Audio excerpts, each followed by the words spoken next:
सरकार के विनिवेश अभियान को बड़ी सफलता मिली। सरकारी बीमा कंपनी एलआईसी के ऑफर फॉर सेल यानी ओएफएस को संस्थागत निवेशकों से रिकॉर्ड 36,400 करोड़ रुपए की बोलियां मिली हैं। केंद्र सरकार ने एलआईसी में अपनी हिस्सेदारी बेचने के लिए 2.5% के बेस इशू के साथ ओएफएस लॉन्च किया था। निवेशकों की ज़बरदस्त मांग को देखते हुए सरकार ने पूरा 4% ग्रीन शू ऑप्शन भी इस्तेमाल कर लिया। इसके बाद कुल ऑफर बढ़कर एलआईसी की 6.5% इक्विटी यानी करीब 82.22 करोड़ शेयर का हो गया है। संस्थागत निवेशकों ने लगभग 94.45 करोड़ शेयरों के लिए बोली लगाई, जिसकी कुल कीमत करीब 36,400 करोड़ रुपए रही। यह अब तक का सबसे ज़्यादा सब्सक्राइब होने वाला संस्थागत ओएफएस बन गया है। अब बारी रिटेल निवेशकों की है। कुल इशू का 10% हिस्सा उनके लिए आरक्षित रखा गया है। सरकार ने रिटेल निवेशकों और पात्र कर्मचारियों को प्रति शेयर ₹10 की छूट भी देने का ऐलान किया है। ₹382 प्रति शेयर के फ्लोर प्राइस पर इस विनिवेश से सरकार को लगभग 31,000 करोड़ रुपए मिलने की उम्मीद है। यह 2022 के एलआईसी आईपीओ के बाद सरकार का सबसे बड़ा विनिवेश सौदा माना जा रहा है।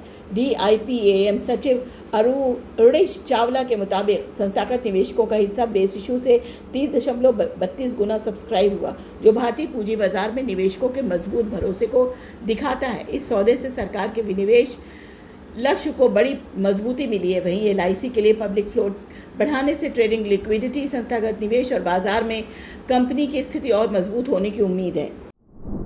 ओएनजीसी का बड़ा धमाका। Q1 मुनाफा दोगुने से ज़्यादा 17,034 करोड़। सरकारी महारत्न कंपनी ओएनजीसी ने वित्त वर्ष 2027 की पहली तिमाही में शानदार प्रदर्शन करते हुए सभी को चौंका दिया है।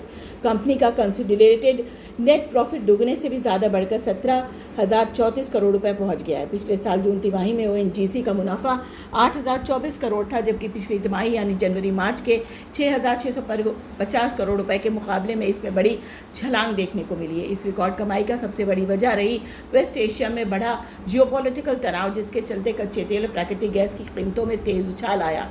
अंतर्राष्ट्रीय बाजार में क्रूड ऑयल की कीमतें लगभग 50% तक बढ़ी, जिसका सीधा फायदा ओएनजीसी जैसी अपस्ट्रीम ऑयल कंपनियों को मिला। कंपनी की कुल आय भी बढ़कर 48,332 करोड़ हो गई, जो पिछले साल की समान अवधि के 33,213 करोड़ के करीब 46% अधिक है। हालांकि विशेषज्ञों का कहना है कि ओएनजीसी के आगे का प्रदर्शन काफ़ी हद तक ग्लोबल क्रूड ऑयल की कीमतों पर निर्भर करेगा। यदि जियोपॉलिटिकल तनाव कम होता है या तेल की सप्लाई बढ़ती है तो कंपनी की कमाई पर असर पड़ सकता है। फिलहाल मजबूत मुनाफे से ओएनजीसी को नए एक्सप्लोरेशन प्रोजेक्ट्स, कैपिटल एक्सपेंडिचर और बेहतर डिविडेंड देने की उम्मीद मिलने की उम्मीद है। ग्रीन फाइनेंस कंपनी IREDA का वित्त वर्ष 2027 की पहली तिमाही में शानदार प्रदर्शन। कंपनी का नेट प्रॉफिट सालाना आधार पर 37% बढ़कर 337 करोड़ रुपए पहुंच गया, जबकि पिछले साल इसकी अवधि में यह 247 करोड़ रुपए था। कंपनी की ऑपरेशन आय भी 15% बढ़कर 2,250 करोड़ रुपए हो गई है। सबसे बड़ी बात यह रही है कि IREDA की लोन बुक बढ़कर लगभग 95,000 करोड़ रुपए यानी 94,936 करोड़ रुपए तक पहुंच गई, जो एक साल पहले 79,941 करोड़ रुपए थी। एसेट क्वालिटी में भी बड़ा सुधार देखने को मिला। कंपनी का नेट NPA 2.6% से घटकर 1.23% रह गया, जो बेहतर रिकवरी और मजबूत रिस्क मैनेजमेंट का संकेत है।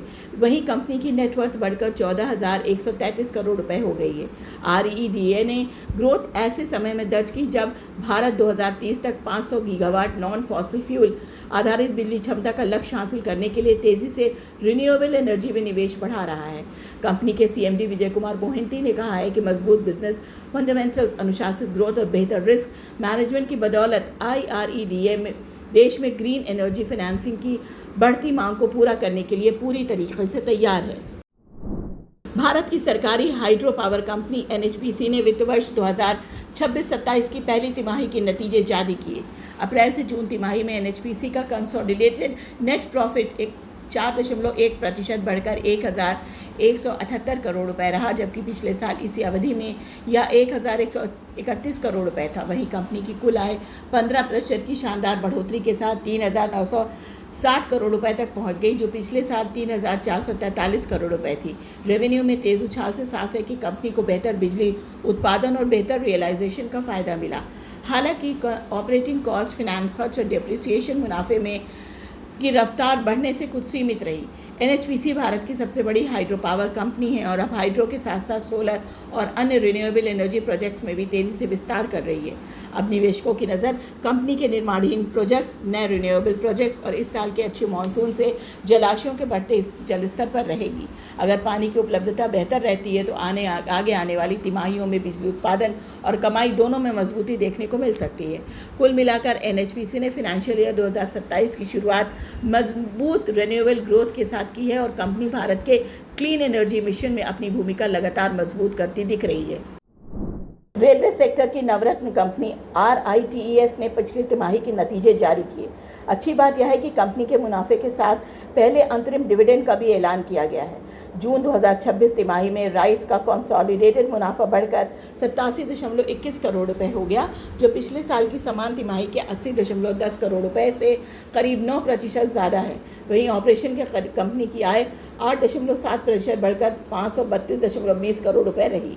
कुल आय 560.68 करोड़ रुपए और टैक्स के बाद मुनाफा 97.78 करोड़ रुपए दर्ज किया गया। अगर बिजनेस सेगमेंट की बात करें तो घरेलू कंसल्टेंसी कंपनी की सबसे बड़ी ताकत बनी रही। इस सेगमेंट से 284 करोड़ रुपए का रेवेन्यू आया। वहीं टर्नर की प्रोजेक्ट्स के शानदार प्रदर्शन करते हुए रेवेन्यू 148 करोड़ रुपए बढ़कर 176 करोड़ रुपए कर दिया गया। लीजिंग बिजनेस में अच्छी ग्रोथ देखने को मिली। हालांकि बढ़ते प्रोजेक्ट्स के कारण कंपनी के खर्च भी बढ़े, लेकिन इसके बावजूद राइट्स ने अपनी कमाई में बढ़ोतरी बनाए रखी। अब बात शेयरधारकों के लिए सबसे अहम खबर की। कंपनी के बोर्ड फाइनेंशियल ईयर 2027 के पहले अंतरिम डिविडेंड के रूप में प्रति शेयर 1.40 रुपये देने की घोषणा की है। रिकॉर्ड डेट 10 अगस्त 2026 तय की गई है, जबकि डिविडेंड का भुगतान 2 सितंबर 2026 तक कर दिया जाएगा। कुल मिलाकर राइट्स ने फाइनेंशियल ईयर 2027 की शुरुआत मजबूत नतीजों के साथ की। अब निवेशकों की नज़र नए order, railway and infrastructure projects के एग्जीक्यूशन और कंपनी के मार्जिन पर रहेगी। भारत की सबसे बड़ी सरकारी आयरन और माइनिंग कंपनी NMDC का शानदार प्रदर्शन। NMDC फाइनेंशियल ईयर 2027 की शुरुआत धमाकेदार तरीके से की है। अप्रैल से जुलाई के बीच कंपनी ने रिकॉर्ड 19.16 मिलियन टन आयरन को और उत्पादन किया। NMDC के मुताबिक फाइनेंशियल ईयर 2027 के पहले 4 महीनों में कंपनी ने 19.16 मिलियन टन आयरन और ओर का उत्पादन किया, जबकि 15.15 मिलियन टन की बिक्री दर्ज की गई। कंपनी के प्रमुख माइनिंग ऑपरेशन छत्तीसगढ़ और कर्नाटक में स्थित है, जहां से देश भर की स्टील कंपनियों को लगातार कच्चे माल की सप्लाई की जा रही है। यह उपलब्धि ऐसे समय में आई है जब भारत में रेलवे, इंफ्रास्ट्रक्चर और मैन्युफैक्चरिंग सेक्टर के तेज़ी से विस्तार के कारण स्टील की मांग लगातार बढ़ रही है। आयरन और स्टील उत्पादन का सबसे कच्चा अहम माल है, इसलिए NMDC का स्थिर उत्पादन देश की सप्लाई चेन को मजबूत बनाने में बड़ी भूमिका निभा रहा है। NMDC का यह प्रदर्शन न सिर्फ घरेलू स्टील उद्योग को मजबूती देगा, बल्कि आयात पर निर्भरता कम करने और भारत को आत्मनिर्भर बनाने के लक्ष्य को भी गति देगा।